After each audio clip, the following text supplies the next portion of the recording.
Praise the Lord. ஆண்டவர் ரட்சகருமாய இயேசு கிறிஸ்துவின் நாமத்தினாலே உங்கள் அனைவருக்கும் காலை வாழ்த்துக்கள்.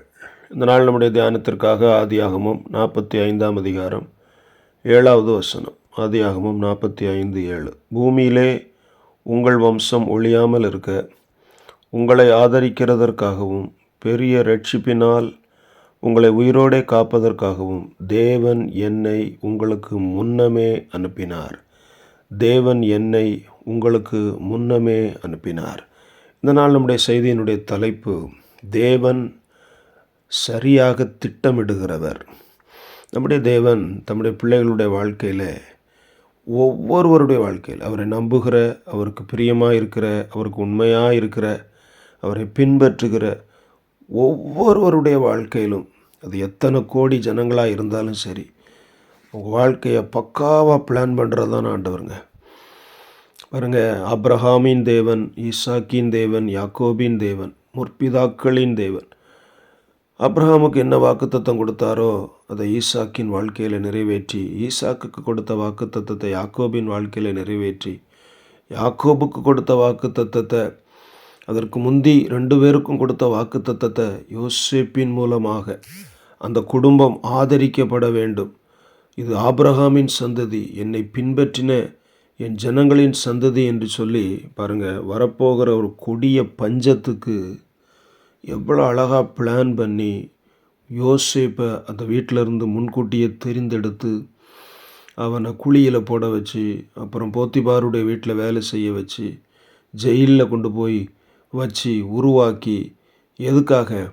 தன்னுடைய குடும்பம், யாக்கோபின் குடும்பம், பிள்ளைகள் அனைவரும், குறிப்பாக சொல்லப்போனால் அவனை குழியிலே போடுவதற்கு காரணமாக இருந்த சகோதரரின் குடும்பங்களையும் கூட ஆண்டவர் ரட்சிப்பதற்காக எவ்வளோ அழகாக பிளான் பண்ணி யோசிப்பை முன்னால் கொண்டு போயிருக்கிறாரு பாருங்கள். ஆண்டவரை மாதிரி யாரும் பிளான் பண்ண முடியாதுங்க. ஆண்டவரை மாதிரி யாரும் திட்டம் பண்ணவே முடியாது. பல நேரங்களில் நமக்கு புரியாது, ஏன் இப்படி செய்கிறாரு, ஏன் இப்படிலாம் நம்மளை போட்டு பாடுபடுத்துகிறாருன்னு நம்ம நினைப்போம். யோசிப்புக்கு முதல்ல ரொம்ப நாளாக விளங்கியிருக்காது, ஏன் ஆண்டவர் நல்ல அன்பாக இருந்த, வீட்டில் செல்லமாக இருந்த என்னை எப்படி கொண்டு வந்து பாடுபடுத்துகிறாரே அப்படின்னு நினச்சிருப்பான். யாக்கோபுக்கு விளங்கியிருக்காது, என் பிள்ளையை என்னை விட்டு பிரிச்சுட்டாரே ஆண்டவர் அப்படின்னு நினச்சிருப்பார். ஆனால் சில நேரங்களில் ஆண்டவர் செய்கிற நம்முடைய எதிர்காலத்துக்காக அவர் பிளான் பண்ணுற திட்டங்கள் நமக்கு தெரியாமல் புரியாமல் நம்ம போட்டு குழம்பிக்கிடுவோம். ஆனால் அவர் பக்காவாக செய்வாருங்க, கரெக்டாக செய்வாருங்க. அழகாக யோசிப்பை முன்னால் கொண்டு போய் அரியணையில் அமர்த்தி அந்த பஞ்சகாலம் முழுவதும் தானும் தன் குடும்பமும் தகப்பனும் அண்ணன்மார்களும் பிள்ளைகளும் அண்ணிமார்களும் சந்ததி முழுவதும் அந்த தேசத்தில் அடைக்கலமாகும்படியாக, பஞ்சத்துக்கு பயப்படாதபடி அவர்களுக்கு ஜீவ ரட்சணை உண்டாகும்படியாக ஆண்டவர் அவங்கள கொண்டு வந்தார். பார்த்தீங்களா? எனக்கு அன்பானவர்களே, உங்கள் வாழ்க்கையிலையும் சரி, உங்கள் பிள்ளைகளுடைய வாழ்க்கையிலையும் சரி, நீங்கள் ஜெபிக்கிறவங்களாக இருக்கலாம், நீங்கள் துதிக்கிறவங்களாக இருக்கலாம், நீங்கள் கர்த்தரை தேடுறவங்களாக இருக்கலாம், உங்கள் பிள்ளைகள் ஒருவேளை கர்த்தரை தேடாதவங்களாக இருக்கலாம். ஆனால் நம்முடைய ஆண்டவர் யார் தெரியுமா? அவர் உங்கள் ஒவ்வொரு பிள்ளைகளையும், ரட்சிக்கப்படாதிருக்கிற பிள்ளைகளை கூட உங்களுக்காக, உங்கள் ஜெபத்திற்காக அவருடைய வாழ்க்கையை சரியாக திட்டம் பண்ணி ஒரு காலத்தில் உணர வைக்கிறதான தேவன். ஆகையினால பிள்ளைகளை கொடுத்த ஆண்டவர் நிச்சயம் அவர்களை கைவிட மாட்டார். உங்களுக்கு ஊழியத்தை கொடுத்த ஆண்டவர் நிச்சயம் அந்த ஊழியத்தை கைவிட மாட்டார். உங்கள் ஊழியத்தை குறித்து ஒரு பெரிய திட்டம் வச்சுருப்பார். ஒருவேளை இப்போ அது புரியாமல் இருக்கலாம். உங்கள் பிள்ளைகளுடைய எதிர்காலங்களை குறித்த ஒரு பெரிய திட்டம் இருக்குது, அது இப்போ புரியாமல் இருக்கலாம்.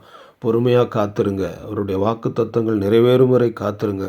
அவர் சரியாக பிளான் பண்ணி நேர்த்தியாக கொண்டு வந்து வைக்க வேண்டிய இடத்துல உட்கார வச்சு உங்களை அழகு பார்க்குறதான தேவனுங்க. அப்புறம் தெரியும், என் தெய்வமே நீர் எவ்வளவு நல்லவர், இதுக்கு தான் என்னை இப்படி நடத்தினீங்களா என்று சொல்லி. ஆகையினால தேவனுடைய திட்டமிடுதலை புரிந்து கொள்ளுங்கள். அவர் உங்களை சோதிக்கும் பொழுது அதை ஏற்றுக்கொள்ளுங்கள். எல்லாம் நன்மைக்கு என்று உணர்ந்து கொள்ளுங்கள். கர்த்தர் உங்களை ஆசீர்வதிப்பாராக. நல்ல ஆண்டவரே, இந்த காலை வேளைக்காய் ஸ்தோத்திரம். எங்களை குறித்து, எங்கள் பிள்ளைகளை குறித்து, எதிர்காலங்களை குறித்து, எங்கள் ஊழியங்களை குறித்து சரியாய் திட்டமிடுகிறவர். யோசேப்பின் குடும்பத்தை அழகாய் திட்டமிட்டு யாக்கோபின் குடும்பத்துக்காக யோசேப்பை முன்னமே அனுப்பி அந்த குடும்பம் முழுவதையும் கொண்டு போய் பஞ்சகாலம் முழுவதும் பராமரித்தீரே ஆண்டவரே. தொடர்ந்து இதை கேட்கிற ஒவ்வொருவருடைய குடும்பங்களை ஆசீர்வதியும் பாதுகாத்துக் கொள்ளும். இயேசுவின் நாமத்தில் வேண்டுகிறோம் பிதாவே, ஆமென். God bless you. Have a blessed day.